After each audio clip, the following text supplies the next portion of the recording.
So the last topic in this session is phototherapeutic keratectomy.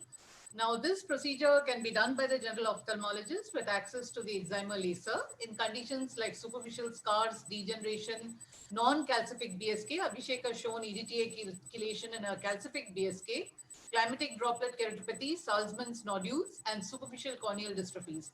This patient, you can see there are some green dots on the endothelium, and here there is a band-shaped keratopathy, and post removal of the BSK with the excimer laser, it cleared up pretty well. Another case of band-shaped keratopathy seen with the ASOCT, the level is pretty anterior, and also this anterior variant of granular corneal dystrophy.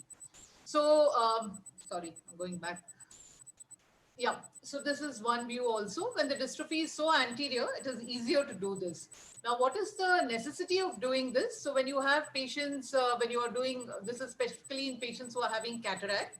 So you can do a pre-op evaluation. You can do an anterior segment OCT for depth of the scar, a pentacam analysis, and a specular microscopy. But specular may not be very easy because there is so much of surface opacity there.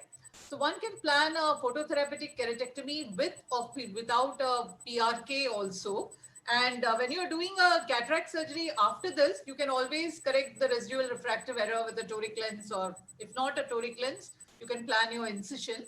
But you can do, when you do a PTK, you should remember that you leave the patient a bit hyperopic. So you can plan a PRK with it, and usually with mitomycin C. So then post-operative analysis is also by OCT, pentacam, and specular, and you do a biometry after the procedure so that you can plan your cataract surgery accordingly. So this is one poster we had presented with a non-calcific BSK and with an irregular astigmatism. PTK actually decreased the visual acuity. And then after doing the cataract surgery, his BCVA is pretty good. And there was a difference of 3.5 diopter in the IOL power calculation pre and post. And you can also see that the surface became fairly regular after the procedure. And this was the SAM plug imaging. This is a small video, but it is not, I think, edited video, but this is a routine like in any PTK or PRK procedures. You remove the epithelium and then you focus the excimer laser and then you do the procedure and then put a bit of mitomycin 0.02% for about 30 seconds after this. And one thing I want to say is intraoperatively, you are able to see more clearly when you do this procedure. Post-operatively, the patient is happier and the corneal surface is more regular.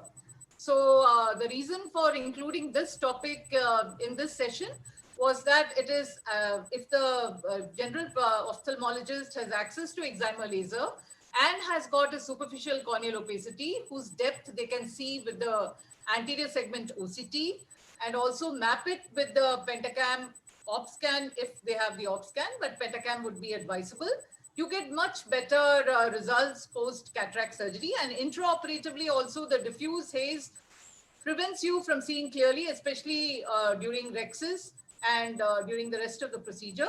So it's better to clear these opacities and get a better corneal surface and lesser astigmatism post.